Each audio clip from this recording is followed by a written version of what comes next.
yung may mga asawa. Hayaan sila magbabae. Parang ako. Basta wag lang iuwi. Wag lang iuwi sa bahay. Alam niyo yan ang lagi kong sinasabi sa asawa ko. yun? Oo. Sabi ko nga, ay, sabihin mo lang, kung may makita ka na, sabi ko nga sa kanya, ay, go, go, go, go, go. Sabi ko nang gano'n, pamimigay kita. Sabi ko nang gano'n. Pero itong tandaan mo, wala ka na makahanap na shelo. Sabi ko, nag-iisa ako. Sabi ko nga nang gano'n. At pagsisihan mo. Alam mo, lagi kong kinokonsensya ang asawa ko sa tutulan. Yun ang ginagawa kong panglaban sa kanya. At sabi ko nga, bawal ang babae pupunta ng bahay. Lalaki, okay lang. At bawal sumakay ng motor ng babae. Sabi ko, kahit pa bata o ano, basta bawal. Ganun ang sa akin. Pwedeng man lalaki, wag lang babae. Ay, hindi. Pwedeng lalaki, yung barkada niya. Oo. Pwedeng pumunta, welcome na welcome ang mga barkada mo. Pero babae, kasi maraming babae na kuhan. Gusto na puntahan daw siya babae. No. Sabi ko sa kanya lagi, bawal. Ay, naku, makikita mo kung sino si Shelo, sabi ko sa kanya pagkuhan. Ay, hindi. Ako naman, sabi ko sa asawa ko, palabasin kita sa bahay ko ng hutot-hupa. Taray.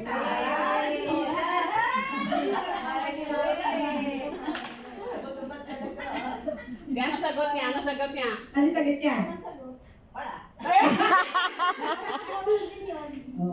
Ay, hindi. Ang gawin natin, pag yung main, siguro, masakit naman talaga yun pag babae at asawa, di ba? Kaya lang, ipasa Diyos natin. No? Kasi, binasbasan kayo ng Diyos. Oo. Kayo pinag-isa kayo. Yun ang paghawakan daw natin. Dead do us apart. Oo. Kasi alam niyo ba, sila ang kawawa. Yung babae at yung lalaki.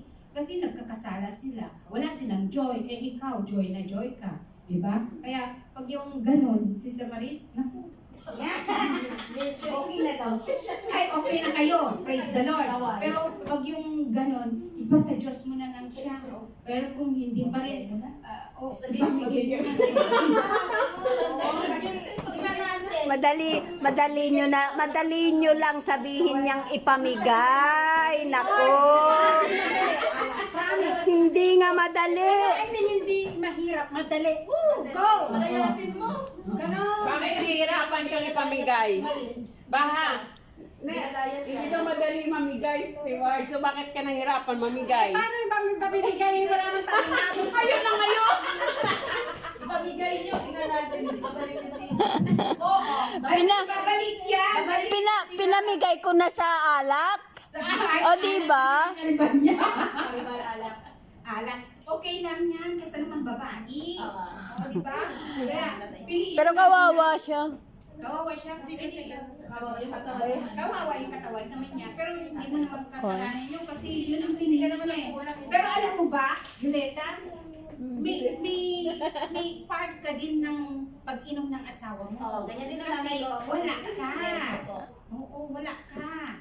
Kaya Kailangan din ng doon love niya, yung love po. yung Nakikita ano ko ba sa yung tatay ko. attention niya dun sa Barkada niya sa inuman. inuman kasi wala ka. Eh, wala siyang katabi, wala siyang nakahawakan, wala siyang kasama Di ba, pagod na kumain. kayo? Totoo po yan. Diba? Kaya yung alak ang kausap niya. Kaya dun sa alak niya, Sa barkada. binuhos Sa barkada. ang kanyang pagmamahal.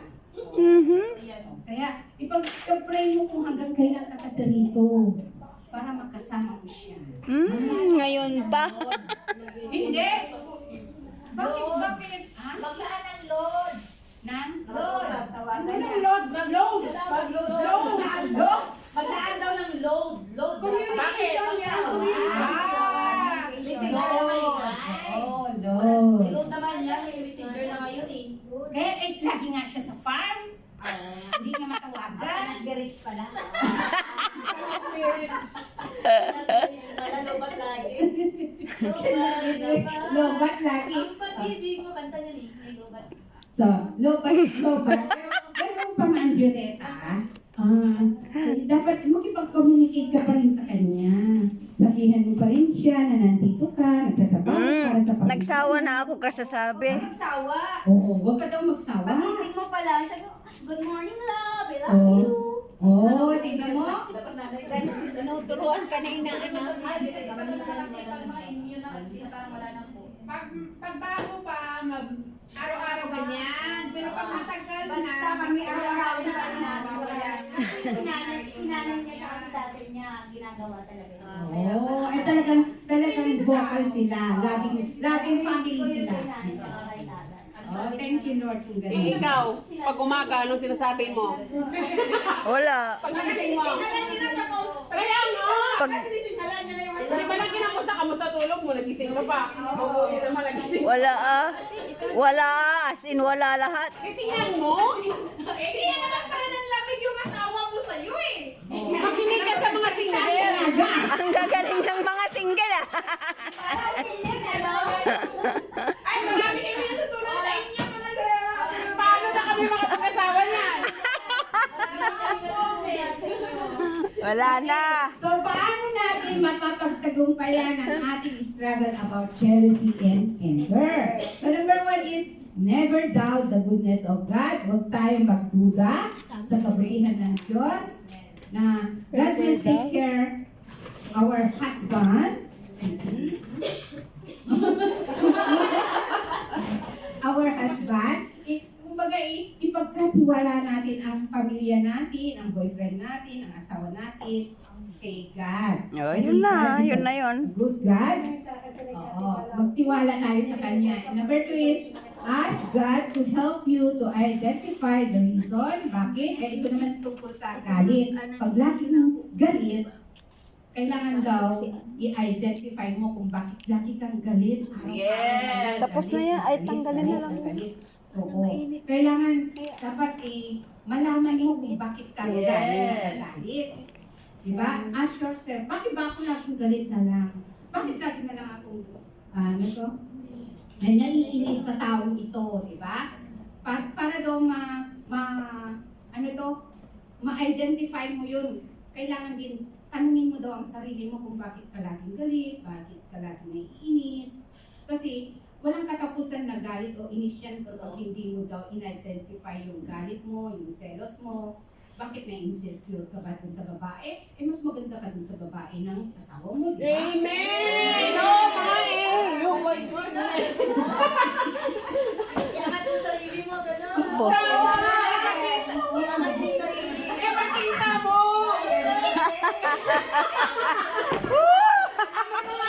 Steward, yung mga single na game, yung mga Bakit ba ang single, bakit thank you mga Ang gagaling ng mga single. Wala naman ako i-asin. Kaya minsan totoo yan. Kapag hindi natin nararanasan, nasasabi. Sana all. Kaya lang, habang maswerte nga sila kasi inaaral na nila yung Kaya nga, kaya nga, steward, hindi pa kami nakapag-asawa kasi inaaral na natin. Marami kami natutunan kaya hanggang ngayon. Mga wrong. Wait, depende sa mapapangasawa ninyo ay huwag niyong ikumpara sa mga asawa namin. Oo, depende daw sa mga asawa ni asawa. Hindi pa rin sa asawa nila. At least may mga idea na sila sa mga pinagdaanan natin, di ba? Hindi naman nasasayang yung mga pinagdadaanan natin kasi naririnig nila yung mga experience natin. Huwag kayong matakot kasi hindi naman pare-pareho ang mga lalaki. Tama. May sasabihin din ako doon. Kasi noon, di ba, nagloko na nga yung noon eh. Mga inosente sila noon. Mga pang-araw-araw nating mga struggle. Kasi yung struggles daw, lahat tayo nag-struggle. Walang exception, walang accepted. Amen. Lahat tayo araw-araw nag-struggle. Ang gusto ni Lord, everyday daw, maging victorious overcomer tayo. So, number 6 is, Jesus is our unshakable hope when we feel Unshakable fearful and doubtful. Takot at duda, mga kapatid. So, sabi nga sa, saan yun? Sabi dito sa Isaiah 41 verse 10 is, huwag kayong matakot dahil kasama ninyo ako. Huwag kayong mabahala dahil ako ang iyong Diyos. Palalakasin ko kayo at tutulungan, ipagtatanggol ko kayo at ililigtas. At tinitiyak ng Diyos na kasama natin siya kapag yung feeling, kapag nakakaramdam tayo ng pagdududa o takot sa ating mga puso, mga kapatid, we need to recall the time that God has worked mighty to your life. Kapag yung natatakot kayo o may doubt kayo sa mga nangyayari, sa sitwasyon, kumbaga, sa pamilya nyo, sa boyfriend nyo, sa surroundings nyo, i-recall daw natin yung mga goodness na ginawa ni Lord at magagawa pa rin niya yun. Kaya Amen. huwag tayong matakot kasi kasama natin lagi siya. Amen? Amen. Number 2 is keep a diary. Keep a diary of His promises to you. Yung bang gumawa kayo ng journal. Keep. Nung time na nagkaroon Keep a kayo ng diary. mga struggle, ng trials, ng problems, gumawa kayo ng journal. Tulad ko, nung 15 years ago, tignan mo no? 15 years ago na, alam niyo, wala akong ginawa kung hindi magsulat ng mga Bible. Yun yung mga messages ni Lord sa akin. At doon ako kumukuha ng lakas. Na kahit na, alam mo yung takot na, ito na yung, ayoko pang mamatay that time. Sa totoo lang, sabi ko nga kay Lord, ayoko pang mamatay, Lord. Sabi ko, gusto ko pang mabuhay ba? Sabi ko na gano'n, nung nagkaroon ako ng cancer. Yun ang, nandun yung duda ko. Nandun din yung takot ko. Every chemo ko noon, alam mo, talagang, alam mo yung kaba. Yung kaba, yung doubt, yung fear. Thanks God kasi pinapadala si Lord na makakasama kong pumunta ng hospital si Sister Susan noon. Thanks God kasi ang kanyang amo is nurse. Yung Ilocana. Oo, Ilocana. Diyan sa Pupulang kila. Samahan mo siya kasi alam niya, ikikwento niya ni Sister Susan, kaya may kasama ako lagi noon nag-ikimo. Alam niyo, pag nasa hospital na ako, alam mo yung kaba? Parang, sabi nga, sino may saklay na pag hindi nyo naranasan, hindi nyo talaga ma-imagine. Alam mo nung sinabihin na kung may cancer ako, alam mo yun, para akong nasa labaap. Hindi ko alam kung sasakay na ako ng bus o kaya nga pag yung naiisip ko yung kabutihan ni Lord na struggles have you ever faced and how did you win over it? Yung tulad ko nga po, nung nagkasakit ako, through faith, talagang nakatuon lang yung faith ko kay Lord at naniniwala ko sa promise niya na sabi nga niya sa Ecclesiastes na kapag may sakit ka, dumulog ka sa Kanya at ikaw ay paggagalingin niya at bibigyan niya ng bagong kalakasan at good health.